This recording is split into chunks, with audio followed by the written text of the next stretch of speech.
नमस्कार, हम अफरोज। दोपहर 3 बजे के भोजपुरी समाचार में स्वागत बा। सबसे पहले प्रमुख समाचार। आज से स्थानीय तह निर्वाचन के मौन अवधि शुरू। मौन अवधि के पूर्ण पालना करेला निर्वाचन आयोग के निर्देशन। आज आ बिहान नया मतदाता सबके मतदाता परिचय पत्र मिल रहा। निर्धक्क होके वोट करेला निर्वाचन आयोग की अपील। वैशाख 30 गते होके वाला स्थानीय तह के निर्वाचन में हो सके वाला जोखिम के मद्देनजर करत सुरक्षा व्यवस्था में कड़ाई। निर्वाचन होके से 72 घंटा पहले से ही सीमा नाका बंद। कोविड महामारी में चीन के शून्य कोविड रणनीति मजबूत ना भइल WHO के ठहर। संघाई के 2.5 करोड़ आदमी हफ्ता से घर में बैठेला बाध्य। Indian premier league IPL T20 cricket में आज एगो खेल हो रहा। रात 7:45 बजे राजस्थान और दिल्ली खेली।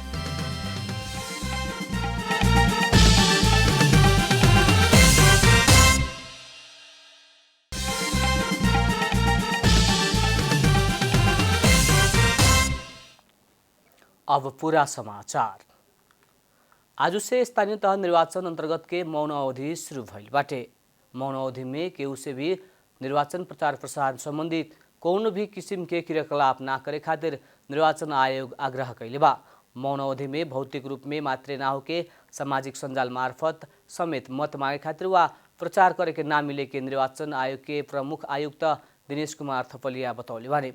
मौन अवधि में उम्मीदवार सब प्रचार प्रसार के समीक्षा और मतदाता से मतदान शिक्षा और परिचय पत्र लेवे के मात्र मिली। निर्वाचन आयोग के प्रमुख आयुक्त थपलिया नागरिकता प्राप्त कैले और वार्ड विभाजन भइल सबै क्षेत्र में निर्वाचन करे के व्यवस्था कैले बतौले बानी। नागरिकता प्राप्त करके वडा विभाजन भीतर परल 6743 वडा भीतर के मतदाता नामावली में नाम भइल सबै नागरिक के मतदान करे के मिले वाला हिसाब से सब क्षेत्र में निर्वाचन के व्यवस्था कैल गई आयोग जनौले बा। मौन अवधि में निर्वाचन आयोग के अधिकृत वा अनुगमन समिति के 48 घंटा जागरूक बैठे खातिर निर्देशन देहल भी प्रमुख निर्वाचन आयुक्त थपलिया जानकारी देहने। नया मतदाता सबसे आज और बिहान मतदाता परिचय पत्र मिले के निर्वाचन आयोग जनौले बाटे। पहिलका बेर मतदाता नामावली में नाम दर्ता करावल नया मतदाता और परिचय पत्र भुलायल कह के संबंधित जिला निर्वाचन कार्यालय में निवेदन देहल मतदाता के आज और बिहान करके संबंधित मतदान स्थल से मतदाता परिचय पत्र मिले के निर्वाचन आयोग के प्रवक्ता शालिग्राम शर्मा पौडेल जानकारी देने। मतदाता परिचय पत्र वितरण संगे मतदाता शिक्षा अंतर्गत मतदान करे के सही तरीका संबंधी जानकारी देवे के कार्यक्रम रहल भी वहाँ के बतौनी। बालिग मताधिकार के आधार में संविधान से सबै नेपाली जनता के निर्वाचन में सहभागी होके वाला हिसाब से अधिकार देहले बाटे। अधिकार के प्रयोग करे खातिर यह वैशाख 30 गते होके वाला स्थानीय निर्वाचन में केहू के डर धाक धमकी और त्रास ना मान के निर्धक्क होके अपना से पसंद कैल प्रतिनिधि के मतदान करे के आयोग अपील कैले बा। निर्वाचन के खातिर मुख्य निर्वाचन अधिकृत स्वयंसेवक लगायत मतदान के कार्य में खटेवाला जनशक्ति मतदान स्थल में पुग चुकल आयोग जनौले बा। यह वैशाख 30 गते होके वाला स्थानीय तह के निर्वाचन में वोट गिरावे जाए खातिर गांव लौटे वाला के भीड़ बढ़ल बाटे। काठमांडू से बाहर जाए वाला विभिन्न नाका सब में घर लौटे वाला नागरिक सब के भीड़ लागल हा। काठमांडू उपत्यका से बाहर जाए वाला कोटेश्वर थानकोट लगायत के नाका सब में घर लौटे वाला सबके भीड़ देखल जा सकत बा। काठमांडू से मतदान के खातिर घर लौटे वाला सब बढ़ला के बाद काठमांडू के सड़क में सवारी चाप के कमी भइल बा। विशेष करके काठमांडू से पड़ोसी जिला सब में जाए वाला आदमी सब धमाधम गांव लौट रहल बाटे। काठमांडू के बालाजू, बल्खू, कलंकी लगायत के ठाउँ में भी बस के टिकट काटे वाला सबके लाइन देखल जा सकत बा। 5 वर्ष के बाद स्थानीय तह के निर्वाचन में वोट गिरावे जाए वाला मतदाता सब उत्साहित देखल गइल बा। गांव लौटे वाला सबके संख्या बढ़ रहला से सवारी साधन में सर्वसाधारण भीड़भाड़ भइल बाटे। मंगर के रात के 12 बजे तक 49,061 जने गांव लौटल महानगरीय ट्राफिक प्रहरी महाशाखा जनौले बा। स्थानीय तह निर्वाचन के मतगणना के क्रम में निर्वाचन आयोग देशभर CCTV से निगरानी करे के भइल बाटे।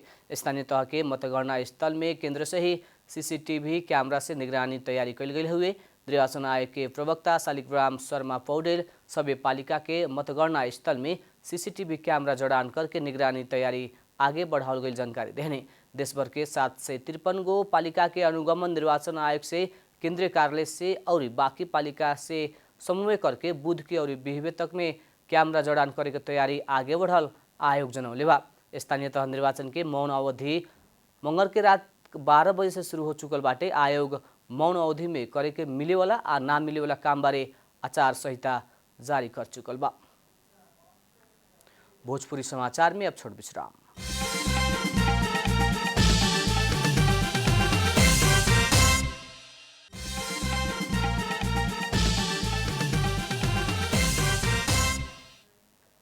भोजपुरी समाचार में अब थप समाचार।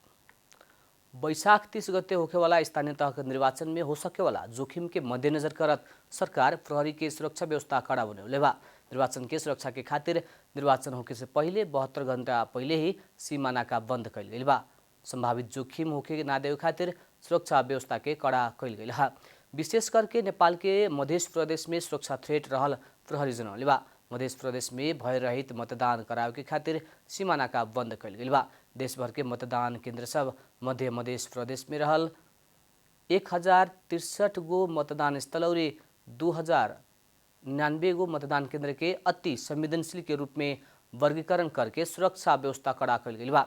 सबसे ज्यादा धनुषा के 183 गो मतदान स्थल और 334 गो मतदान केंद्र के अति संवेदनशील के रूप में वर्गीकरण कइल गइल बा।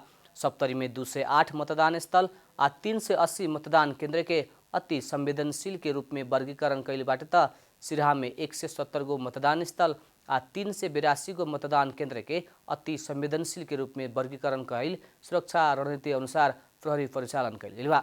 वैसे महोत्तरी के 110 मतदान स्थल, 214 गो मतदान केंद्र, सर्लाही के 103 मतदान स्थल और 205 गो मतदान केंद्र, रौटहट में 83 गो मतदान स्थल और 161 गो मतदान केंद्र, बारा में 144 गो मतदान स्थल और 256 गो मतदान केंद्र आ पर्सा में 62 गो मतदान स्थल आ 167 गो मतदान केंद्र के अति संवेदनशील के रूप में वर्गीकरण कइल गइल बाटे। वहाँ भी सुरक्षा व्यवस्था के कड़ा कइल गइल बाटे।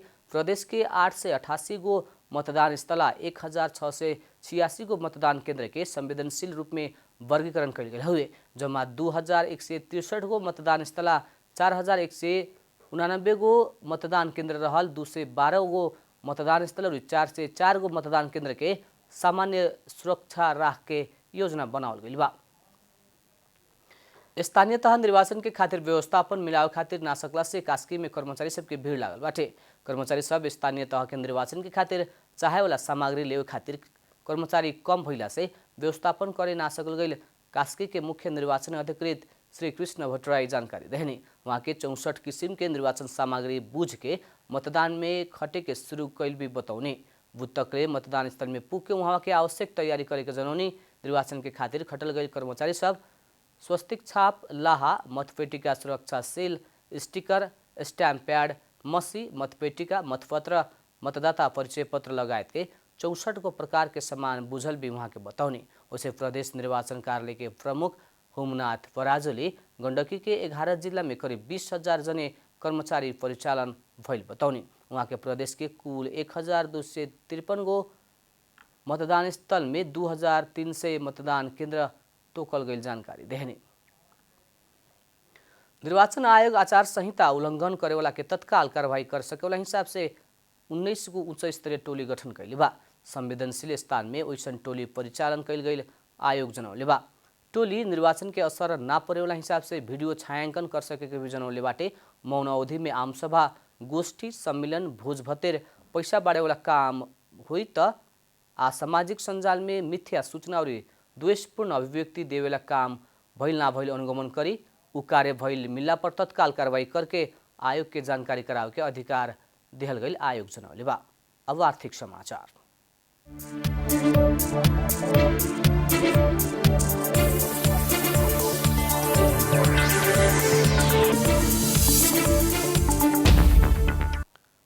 स्थानीय तह निर्वाचन नजदीक आ रहल समय बैंक तथा वित्तीय संस्था सब में देखल गई तरलता संकट तत्काल खातिर कम होखे के संकेत देखल गई बा। पिछिलका एक हफ्ता से बैंक सब में निक्षेप बढ़े के शुरू भइल बाटे। वैशाख के अंतिम हफ्ता लागला के बाद वाणिज्य बैंक सब में निक्षेप बढ़े के शुरू भइल नेपाल राष्ट्र बैंक के तथ्याङ्क देखले बा। इससे पहले वैशाख 16 गते केंद्रीय बैंक द्वारा जारी तथ्याङ्क में वाणिज्य बैंक सब के निक्षेप 43 खरब 68 अरब रहल देखौला पर 23 गते तक आ पुगला पर एक हफ्ता में ही बैंक सब में 6 अरब थपके 43 खरब 74 अरब पुगल बाटे। देशभर निर्वाचन के गतिविधि बढ़लासँगै ही बजार में पैसा के कारोबार बढ़ल बाटे। उम्मीदवार सब व्यक्तिगत और पार्टी के तरफ से कैल खर्च अंततः बैंकिंग प्रणाली में ही जैला से निक्षेप में वृद्धि भइल देखल गइल। बैंक तथा वित्तीय संस्था में निक्षेप बढ़े के क्रम बढ़ला पर लंबा समय से बैंक वित्तीय संस्था सबसे बेहोरल पड़ल तरलता संकट धीरे धीरे हल होके के देखला पर भी कुछ हद तक मुद्रास्फीति हो सके के और महंगी बढ़ सके के देखल गइल बा। भोजपुरी समाचार में अब छोट विश्राम।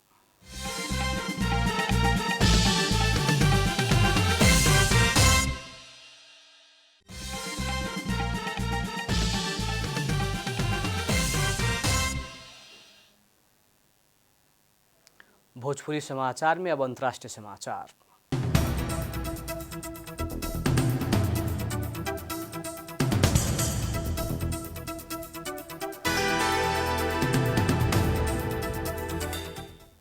विश्व स्वास्थ्य संगठन WHO के प्रमुख टेड्रोस अधानोम घेब्रेयेसस कोविड महामारी परास्त करे खातिर चीन के शून्य कोविड रणनीति दिगो ना भइल बतौले बानी। कोविड के महामारी शुरू भइल से ही अभी तक के ही खराब अवस्था विरुद्ध लड़े खातिर संघाई के 2.5 करोड़ आदमी सब हफ्ता दिन से घर में बैठे में बाध्य भइल बाटे। चीन में पिछले समय में कोविड संक्रमण के घटना तीव्र वृद्धि भइल बाटे। कोविड से चीन के संघाई शहर ना निमन से प्रभावित भइल बा। संघाई में कोविड से अभी तकले 500 जने के जान गइल बा। अब खेलकूद समाचार।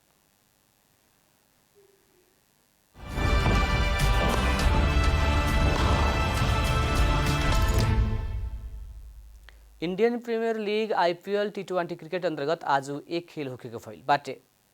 मुंबई में होखेवाला खेल में राजस्थान रॉयल्स और दिल्ली कैपिटल बीच प्रतिस्पर्धा होगी। खेल रात के 7:45 बजे शुरू होगी। राजस्थान आज दिल्ली के हरा के प्ले ऑफ पुगे के संभावना मजबूत बनाव के चाहत बाटे। राजस्थान 11 खेल 14 अंक जोड़ के तेसरका स्थान में बाटे। दिल्ली भी जीत निकालत प्ले ऑफ संभावना कायम राखे के योजना में बाटे। दिल्ली 11 खेल में 10 अंक जोड़ के 5वां स्थान में बाटे। उसे दिल्ली अगिलका भेंट में बेहोरल हार के बदला भी लेवे के योजना में बाटे। इससे पहले भेंट में राजस्थान दिल्ली के 15 रन से हरौले रहे। अंत में प्रमुख समाचार फिर एक बार। आज से स्थानीय तह निर्वाचन के मौन अवधि शुरू। मौन अवधि के पूर्ण पालना करेला निर्वाचन आयोग के निर्देशन। आज आ बिहान नया मतदाता सबके मतदाता परिचय पत्र मिल रहा। निर्धक्क होकर वोट करेला निर्वाचन आयोग के अपील। वैशाख 30 गते होके वाला स्थानीय तह निर्वाचन में हो सके वाला जोखिम के मद्देनजर करत सुरक्षा व्यवस्था में कड़ाई। निर्वाचन होके से 72 घंटा पहले से ही सीमा नाका बंद। कोविड महामारी में चीन के शून्य कोविड रणनीति मजबूत ना भइल WHO के ठहर। संघाई के 2.5 करोड़ आदमी हफ्तों से घर में बैठेला बाध्य। Indian premier league IPL T20 cricket अंतर्गत आज एगो खेल हो रहा। रात 7:45 बजे राजस्थान आ दिल्ली खेली।